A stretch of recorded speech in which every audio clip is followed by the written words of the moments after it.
Hello friends, I welcome you all in my YouTube channel. आज इस video में हम ब्लॉक 4 का लास्ट यूनिट करेंगे, लास्ट यूनिट का भी लास्ट पार्ट करेंगे। इसके बाद जो है, इस वीडियो के बाद हमारा MPC 001 जो कि कॉग्निटिव साइकोलॉजी है वो एकदम कंप्लीट हो जाएगा।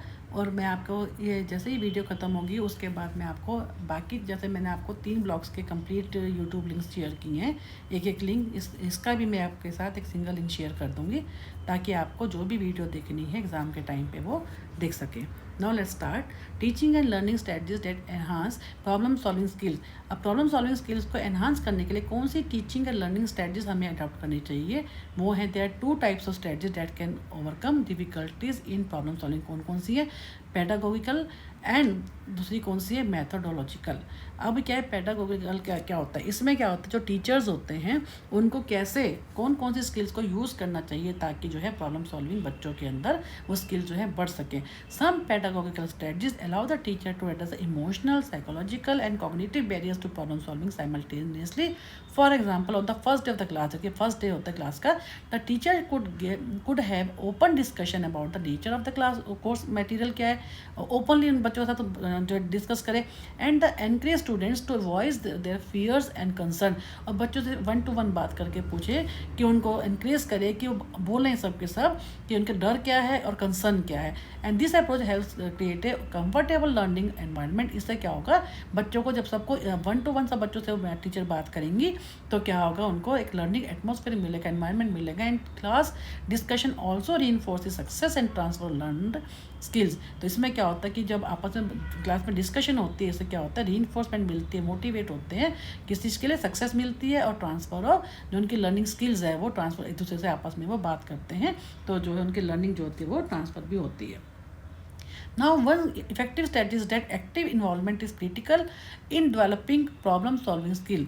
Thus, कैसे and the student learning groups can be use to promote active experimental. उसमें क्या है कि इफेक्टिव से क्या क्या होता है कि जो प्रॉब्लम स्किल क्या होता है कि बच्चों को ग्रुप्स के अंदर एक्टिव, उनकी जो ग्रुप में बच्चे काम करते हैं उनकी एक्टिव, हर बच्चा उसके अंदर इन्वॉल्व हो, ना कि सिंगल एक ही बच्चा। जैसे हम कई बार देखते हैं कि कुछ बच्चे ऐसे होते हैं जो काफ़ी हर एक क्वेश्चन पे आंसर करते हैं या हर चीज़ पे वो क्वेश्चनिंग करते हैं, कुछ बच्चे बिल्कुल भी नहीं बात करते। तो उसमें ये क्या है कि सबके लिए सबकी एक्टिव इन्वॉल्वमेंट होना जरूरी है। And of other effective strategies include accepting multiple times of the solutions for an assignment. The person should be asked to record how the problem was solved etcetera and then discuss if there other methods that could be use to solve the problem. यानी कोई भी assignment जब दी जाती है तो उसको multiple times है उसको हम कैसे सॉल्व कर सकते हैं, उसके जितने भी सॉल्यूशंस हैं हम उनके सबके बारे में डिस्कस करें ताकि जो है मालूम होगी कैसे प्रॉब्लम जो सिर्फ एक तरीके से नहीं, डिफरेंट तरीके से भी वो सॉल्व हो सकती है। And different learning style as well as क्या हो, gender specific differences in thinking can be addressed by employing a variety of activities and approaches in teaching. तो डिफरेंट लर्निंग स्टाइल में जैसे जेंडर स्पेसिफिक ऐसी आपको जो पढ़ाई में ऐसी कुछ चीज़ें हैं जो कि जेंडर स्पेसिफिक है, उनको टीचर को चाहिए उनको बताए बच्चों को। And the traditional instructional mode of lecturing and explaining is very effective for only one learning style. तो वही उस तरीके से बच्चों के साथ टीचर एक उन्होंने कहा कि वो ज़्यादा अच्छा तरीका है जिसमें इंस्ट्रक्शन का जो तरीका है वो 1 to 1 उस टाइप से उसको यूज़ करे ट्रेडिशनल तरीके से। फिर उन्होंने क्या किया कि the 5 steps usually content in any, इसमें क्या आइडियल का मतलब क्या है, आई का मतलब क्या, आइडेंटिफाई द प्रॉब्लम, डी का मतलब define and represent the problem, E का मतलब क्या, एक्सप्लोर पॉसिबल सोल्यूशन स्ट्रेटजीज को एक्सप्लोर करे जो है सोल्यूशन को, and act on the strategy जो उनके ऊपर जो काम करे स्ट्रेटजीज को, कौन कौन सी स्ट्रेटजीज को हमने लेना है। And look back and evaluate, फिर क्या होता है, एल से क्या बनता है कि पीछे देख के कोई एनालाइज करे और फिर उसको इवेल्यूएट करे। देन है प्रमोटिंग ट्रांसफ़र। इसमें क्या है प्रमोटिंग ट्रांसफ़र के अंदर, इसमें क्या है स्टूडेंट जो है उनको ये समझाना ये बहुत ज़रूरी होता है कि एक ही प्रॉब्लम को डिफरेंट सिचुएशंस में रख कर कैसे देख सकते हैं और सिमिलर टाइप की प्रॉब्लम को हम कैसे डिफरेंट लोग जो है उसको सॉल्व कर सकते हैं। Other strategies assist persons in transferring problem solving techniques from the one problem to very similar और डिफरेंट तरीके से हम उसको कैसे सॉल्व कर सकते हैं। जैसे for successful transfer to occur. It is essential for persons to identify the central theme that is common to a set of problems so that they can readily recognize and apply it more abstract setting का मतलब वही है कि जो problem का जो structure है उसको समझना बहुत ज़रूरी होता है। तो एक ही प्रॉब्लम को जो है हम अगर डिफरेंट सिचुएशन में रख के देखें और वो सिमिलर टाइप की प्रॉब्लम को हम कैसे सॉल्व, एनालॉजिकल प्रॉब्लम जो है जैसे हमने पहले सॉल्व की थी, अब उस प्रॉब्लम को हम कैसे, सेम प्रॉब्लम को हम कैसे सॉल्व कर सकते हैं, समझाएं उनको कि कैसे हम उनको कर सकते हैं। तभी हमारा जो है प्रॉब्लम सॉल्विंग जो स्किल है, इसलिए हमने कहा कि जो टीचिंग और लर्निंग स्ट्रेटजीज होती है कैसे हम उनको जो प्रॉब्लम सॉल्विंग स्किल है उनको एनहांस कर सकते हैं। Then come to dialogue. Dialogue का मतलब क्या है? ट्रांसफ़र ऑफ नॉलेज, जिसको हम सिंपल वर्ड्स में क्या बोलते हैं, न्यू और ओल्ड उन दोनों को हम कैसे यूज़ करते हैं। और ट्रांसफ़र ऑफ नॉलेज का मतलब क्या है कि डायलॉग कैसे हम उसको यूज़ कर सकते हैं नए लोगों के साथ भी और पुरानों के साथ को समझा सकते हैं बच्चों को। This can also be useful in promoting trans by highlighting the differences between problem solving techniques and use किसने करी? एक तो वो एक्सपर्ट्स हैं उस फील्ड के और एक जो नए लोग हैं, नोविसेस। तो वही है कि in order to solve a problem both experts and novices to do follow the same pattern, that is they read and analyse plan strategy, act of the strategy to produce a solution and try to verify. अब उनमें increase करना उनको कि जो difference देखना कि कैसे जो एक्सपर्ट्स ने उस प्रॉब्लम को सॉल्व किया है और कैसे जो है नए लोग उसको सॉल्व करते हैं, ताकि जो है उनको डिफरेंस मालूम हो सके। Encouraging people to talk to the difference between problem that have similar superficial structure but different deep structure decrease the risk of incorrect transfer, and having students work on the numerous problems individually and in groups also facilitate the transfer। कि कैसे नए लोगों ने same problem को solve करते हैं और कैसे जो है पुराने लोगों ने किया है, तो उन सब का डिफरेंस उनको समझाना, ये क्या हमारा होता है डायलॉग। देन कम टू यहाँ पर फंक्शनल फिक्सनेस। हमने पहले भी किया था इसके बारे में कि कैसे क्या होता है। समटाइम्स हम एक सेम प्रॉब्लम को हम जैसे हमने किया था, हम एक प्रीवियस तरीके से ही जैसे हम करते आए हैं सॉल्व, वैसे ही हम उसको सॉल्व करने की कोशिश करते हैं। यानी इसमें क्या होता है, मेनली इसको हम क्या बोल सकते हैं फंक्शनल फिक्सनेस को, ये बहुत इंपॉर्टेंट भी है। It is a cognitive bias, जिसमें क्या होता है that limits the person to use an object only in the way जैसे उसने प्रीवियसली उसको यूज़ किया था, ना कि उसको जो है नए तरीके से उसको यूज़ करे। या फंक्शनल फिक्सनेस को हम ये भी कहते थे sometimes lead to problem as resources are sometimes limited होते हैं, हम उसको तब भी यूज़ कर सकते हैं। अब we have to use those resources only कब हम इसको जैसा हमने कई बार क्या होता है हमारे पास रिसोर्सेज कम होते हैं, तो हम लोग क्या करते हैं जिस ढंग से हमने उसको पहले यूज़ किया था सेम प्रॉब्लम को, हम उसी तरीके से जो है हम उसको अब यूज़ करते हैं, उसी ढंग से हमको सॉल्व करते हैं। हम उसको नई तरीके से सॉल्व करना चाहते भी नहीं, ना उसको हम देखते सॉल्व करने के लिए, या इनेबल होते हैं उस ढंग से उसको, या हमारी कॉग्निटिव एफिशिएंसी उतनी नहीं होती, उतनी एबिलिटी नहीं होती कि हम उसको नई तरीके से देख सकें। तो functional fixedness discovered by Duncker ने इनको किया था 1935 में। Refers to the tendency to see objects as having only single typical use. जैसे हमने ट्रेडिशनल यूज़ में ये हैमर, जैसे हम इन्होंने कहा कि जो हथौड़ा होता है जैसे हैमर इस for pounding nails and other things for instance. हम क्या मानते हैं कि जो हथौड़ा का यूज़ होता है वो एक ही तरह से होता है, जैसे हम घर में चाकू यूज़ करते हैं तो हम उसको एक ही तरीके से करते हैं, जबकि वास्तव में हम उसके मल्टीपल उसके यूजेस होते हैं, लेकिन हम सोचते ही नहीं ना, हम सोचते कि नहीं हथौड़ा है हैमर है तो हम उसको उसी तरीके से हम उसको यूज़ करते हैं। Then they Duncker in his experiment let an individual into a room with a table holding several small objects and they included 3 carom cardboard boxes filled with candles, tacks, matches respectively, and an ashtray, paper clips, a string, pencils, and tinfoil. The individual was instructed to mount the candles at eye level on the wall, ostensibly to prepare the room for a vision experiment. Can you think of a way put the candle on the wall using this material? Dunker, for the 43% of his participant could develop a solution to the problem. He hypothesized that they fixated on the common function of a box, namely to serve as container. इसमें वो क्या कहना चाहते हैं इस experiment में, जो Dunker ने एक्सपेरिमेंट किया जिसमें क्या किया था 3 जो कार्डबोर्ड के बॉक्सेस थे उनको भर दिया था कैंडल से, टैक्स को, जितना भी सामान दे रखा उससे। अब जो इंडिविजुअल है उसको क्या इंस्ट्रक्शन दी गई कि वहाँ पे जो कैंडल्स भी रखी थी उस बॉक्स में सब कुछ सामान एक साथ भर दिया। उसको कहा कि जो है जो कैंडल्स हैं उनको अपने आई लेवल के बराबर जो है रखना है। ये उनका एक्सपेरिमेंट था। अब उसने कहा कि अब बॉक्स जो है लिए और इस ढंग से, क्योंकि जिस ढंग से उसने सोचा सारा सामान पलटाया और जो है उस ढंग से 1 to 1 रख के उस ढंग से उसमें क्या देखा कि 43 लोग जो थे उन्होंने कुड डेवलप ए सोल्यूशन वो क्यों, क्योंकि उन्होंने क्या क्या किया कि वो उस ढंग से ही, जैसे ढंग से उन्होंने एक तरीका था उनको उसी ढंग से यूज़ किया कि बॉक्स को यूज़ कैसे किया एज ए कंटेनर, जो है कंटेनर के रूप में यूज़ किया। अब उन्होंने क्या किया कि इस एक ही तरीका, क्योंकि इसमें 43% ने ही जो है पार्टिसिपेंट उसमें सक्सेसफुल हो पाए थे। अब उन्होंने क्या किया, इसको इस चीज़ को फंक्शनल फिक्सनेस को तोड़ने के लिए उन्होंने क्या किया, फिर से एक्सपेरिमेंट को रिपीट किया। अब उन्होंने क्या किया कि he repeated the experiment but this time emptied the candles, tacks and matches on the table, leaving the boxes empty. अब उन्होंने क्या पहले क्या किया था, तीनों बॉक्सेस की तो सामान भर दिया था और वो कहा था कि जो कैंडल है अपने जो है विजन अपने आई के जो है सामने रखे। जो उनका जो कि एक्सपेरिमेंट जो था वो आई लेवल पे था, विजन एक्सपेरिमेंट था। अब उन्होंने क्योंकि बॉक्सेस को खाली कर दिया, सारा सामान ऐसे अलग से रख दिया। अब क्या हुआ, under this circumstances all participants solve the problem by first mounting the boxes on the wall using the tags which then served as platform. अब उन्होंने क्या किया, अब ज़्यादा अच्छे से काम किया। अब जितने भी लोग थे उन्होंने क्या किया, पार्टिसिपेंट को सारा सामान उनको खुला हुआ मिल गया, बॉक्सेस उठाए और कीलें ली और दीवार के ऊपर करके और उनके ऊपर वो जो है लेवल करके जो है कैंडल का, और फिर उन्होंने इसको सॉल्व किया।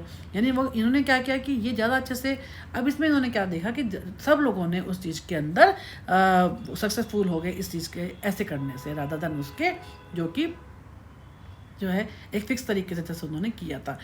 अदर्स इन्होंने एक और एग्जांपल भी दी है जिसमें इन्होंने क्या किया, here is the another example of frictional fiction. कैसे called the coin problem. Suppose you have 8 coins and a balance. One of the coins is a counterfeit coin and therefore lighter than other. उन्होंने कहा 8 coin है, उनमें से एक coin ऐसा जो कि हल्का है, जिसमें कोई प्रॉब्लम है, जो कि ठीक नहीं है coin. And the problem is to find out the counterfeit coin. जो प्रॉब्लम क्या थी, जिसमें उसको फाइंड आउट करना था कि भाई जो है कौन सा कॉइन जो गलत है, कौन सा लाइट है। अब उसमें क्या हुआ कि अब इस प्रॉब्लम के थ्रू उन्होंने क्या किया कि या तो अलग अलग तरीके थे, या तो जो 8 कॉइन को वो 4 कॉइन में बांट देते, या 3 में के 2 ग्रुप बनाए थे और जो है 2 का एक करते ताकि वो हमारे 8 कॉइन। तो उसमें इन्होंने क्या देखा कि कई बार क्या होता है कि लोगों ने जो है the fact that 4 + 4 = 8 is highly available bit of knowledge for us because this property of the number 8 is so available कि 4 + 4 में कर दिया।